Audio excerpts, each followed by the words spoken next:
আসসালামু আলাইকুম। আশা করছি সবাই ভালো আছেন। আমার ছোট্ট ইউটিউব চ্যানেলটিতে আপনাদের সবাইকে স্বাগতম। আমি সবসময় আমার হেয়ার ট্রান্সপ্লান্টেশন জার্নিটা আপনাদের সঙ্গে শেয়ার করি। এর মাঝে আমি অনেকগুলো ইনফরমেশন আপনাদেরকে দেওয়ার চেষ্টা করেছি। অনেকের উপকার হবে বলে আমি আশা করি। আবার অনেকে নেতিবাচক কমেন্টও করেন।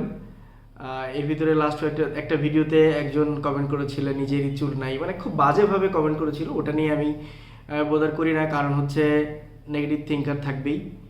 আর আমি যেহেতু কিছু মানুষের এগেনস্টে কথা বলি, তার মানে কিছু মানুষ আমার এগেনস্টে কথা বলবেই, স্বাভাবিক। বাট আমি হচ্ছে সাধারণ যে মানুষ, আমরা যারা সাধারণ মানুষ, তাদের উপকার হয় যেন এমন কিছু ইনফরমেশন দেওয়ার চেষ্টা করি। তো শুরুতেই আমি আজকের গুরুত্বপূর্ণ একটা টপিক নিয়ে আলোচনা করব। সেটা হচ্ছে অলরেডি আমার থাম্বনেইল অ্যান্ড টাইটেল দেখে আপনারা বুঝে গিয়েছেন। সেটা হচ্ছে ফিনিস্টোরেট। ওরাল ফিনিস্টোরেট কেন হচ্ছে বা আমরা খেতে চাই না, অথবা কী কী প্রবলেম হয় ওরাল ফিনিস্টোরেট খেলে কী কী প্রবলেম হতে পারে, এটা নিয়ে আজকের আলোচনা। তো ওরাল ফিনিস্টোরেট বেসিক্যালি কীভাবে কাজ করে সেটা আমি খুবই শর্টে একটু বলি। সেটা হচ্ছে ফিনিস্টোরেট বেসিক্যালি হচ্ছে আমাদের যে টেস্টোস্টেরন থেকে ডাইহাইড্রোটেস্টোস্টেরন ডিএসটিতে কনভার্ট হয়, ওটাকে হচ্ছে ব্লক করে। ওটাকে ব্লক করার ফলে আমাদের যে ভেনগুলোতে ডিএসটি ব্লক করে, ওইটা রিমুভ করে, দেন হচ্ছে আমাদের হেয়ার ড্যামেজ হওয়া বন্ধ হয়। তো আমি ছোট করে বলেছি, এটা অনেক বড় করে ভিডিও দিলে দেওয়া যাবে, বাট আমি আজকের এই ভিডিওতে ছোট করেই বললাম আপনাদেরকে। তো এটা ছিল হচ্ছে ফিনিস্টোরেট কীভাবে কাজ করে। এখন আসি হচ্ছে ফিনিস্টোরেট খেলে কী কী টাইপের প্রবলেম হয় আর কত পার্সেন্ট মানুষের প্রবলেমটা হতে পারে। আর একটা কথা হচ্ছে সেক্সুয়াল টাইপের যে প্রবলেমটা হয়, এটা নিয়েও আমি কথা বলবো। তো তার আগে বলি, ফিনিস্টোরাইড অ্যান্ড ডুটাস্টোরাইড দুইটা আমরা অনেকেই খাই এটা। তো ফিনিস্টোরাইডের থেকে ডুটাস্টোরাইডের সাইড ইফেক্ট আরও বেশি। আপনি যদি ফিনিস্টোরাইড 1 মিলিগ্রাম খেয়ে যে ইফেক্টটা পাবেন, ডুটাস্টোরাইড 0.5 মিলিগ্রাম খেয়ে সেই ইফেক্টটা পাবেন। আপনার যেমন ডুটাস্টোরাইড 0.5-এ আপনার উপকার হবে, ঠিক তেমনি 0.5-এ আপনার সাইড ইফেক্টটাও ততটা বেশি হবে।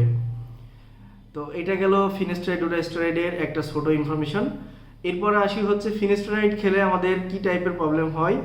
ফিনিস্টোরাইড খেলে আমাদের 100 জনের ভিতরে যে ডাটা জেনারেট করা হয়, সেক্ষেত্রে হচ্ছে আপনার 2.1 থেকে 15.8% মানুষের এই প্রবলেমগুলো হতে পারে। হ্যাঁ, দ্যাট মিনস 2 থেকে 16 জন মানুষের 100 জনের ভিতরে এই প্রবলেমগুলো জেনারেট হতে পারে।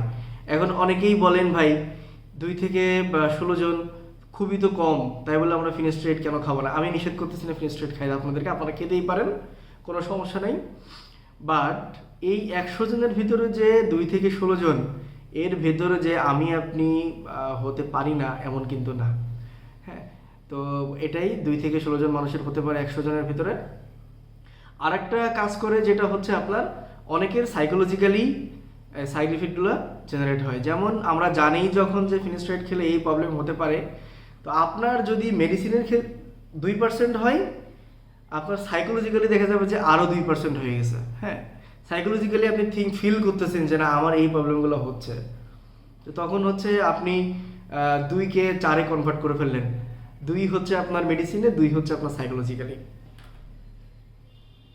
এখন আসি হচ্ছে কী কী টাইপের প্রবলেম হতে পারে।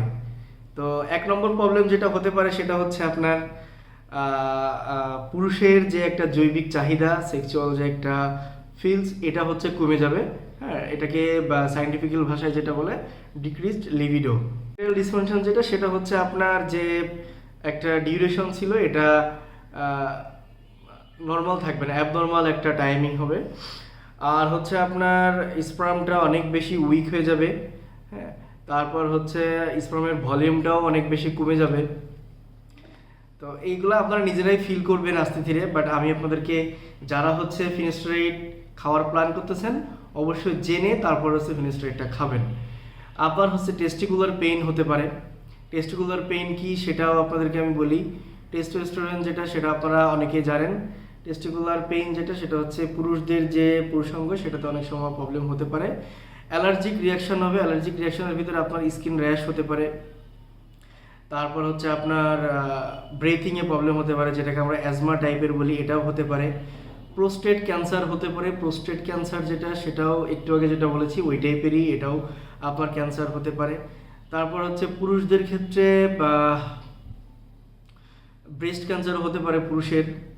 তারপর হচ্ছে আপনার যদি কেউ বেবি প্ল্যানিং করে থাকেন তার ক্ষেত্রে হচ্ছে ফিনাস্টেরয়েডটাকে অ্যাভয়েড করা অবশ্যই উচিত, মানে ম্যান্ডেটরি এটা। আপনি যদি ফিনাস্টেরয়েড কন্টিনিউ করে বেবি প্ল্যান করেন এটার জন্য আপনি পরে এটার প্রবলেমটা বুঝতে পারবেন।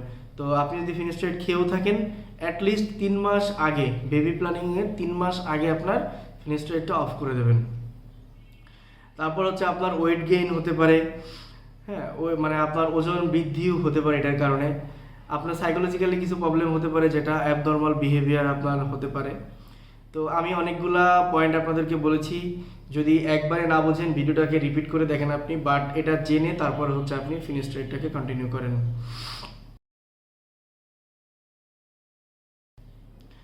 তো মেইন যে কয়েকটা প্রবলেম ছিল, 1 নম্বর হচ্ছে আপনার সেক্সুয়াল প্রবলেম, কয়েকটা আমি বলেছি। দেন হচ্ছে আপনার ব্রেস্ট ক্যান্সার হতে পারে, প্রোস্টেট ক্যান্সার হতে পারে, ওয়েট গেইন হতে পারে, হ্যাঁ। তো এগুলো জেনে শুনে আপনি ফিনাস্টেরয়েডটা কন্টিনিউ করবেন। এখন ধরুন আপনি ফিনাস্টেরয়েড কন্টিনিউ করতেছেন, সাডেনলি আপনার এই সাইড এফেক্টগুলো দেখা দিয়েছে, তখনই আপনি ফিনাস্টেরয়েডটাকে অফ করে দেন। ফিনাস্টেরয়েড অফ করে এরপর হচ্ছে আপনি দেখেন আপনার এই প্রবলেমগুলো আর হচ্ছে কিনা। হ্যাঁ, এই প্রবলেমগুলো যদি না হয় তারপর হচ্ছে আপনি আবার ফিনাস্টেরয়েড কন্টিনিউ করতে পারেন। সেক্ষেত্রে হচ্ছে আপনি যদি ফিল করেন যে আমার 1 মিলিগ্রাম ফিনাস্টেরয়েড প্রবলেমগুলো বেশি হচ্ছে, সেক্ষেত্রে আপনি ডোজটা কমিয়ে দেন। ডোজ কমিয়ে দিয়ে 0.5 করে আপনি আবার ফিনাস্টেরয়েডটা কন্টিনিউ করতে পারেন। তো ফিনাস্টেরয়েড নেওয়ার আগে অবশ্যই ইনফরমেশনগুলো জেনে আপনারা ফিনাস্টেরয়েডটা নেবেন। অন্ধের মতো ফিনাস্টেরয়েড নিন না, আর ডক্টরের থেকে সাজেশনস নিয়ে তারপর ফিনাস্টেরয়েড নেওয়া উচিত। হ্যাঁ, অ্যালার্জিক রিয়াকশন, অ্যালার্জিক প্রবলেম থাকলে ফিনাস্টেরয়েডটাকে অ্যাভয়েড করা উচিত। তো এই ছিল হচ্ছে ছোট একটা ভিডিও, যদিও বড় করে ফেলেছি। ওরাল ফিনাস্টেরয়েডটা আপনারা অ্যাভয়েড করার কিছু কারণ আমি বললাম, বাট আমি বলতেছি না যে একবার অ্যাভয়েড করেন, বাট যদি নিয়ে থাকেন তো এগুলো জেনে শুনে তারপরে নেবেন। ভালো থাকবেন সবাই, আল্লাহ হাফেজ, আসসালামু আলাইকুম। আর আমার চ্যানেলটি যদি ভালো লেগে থাকে তাহলে অবশ্যই সাবস্ক্রিপশন করে রাখবেন। আল্লাহ হাফেজ।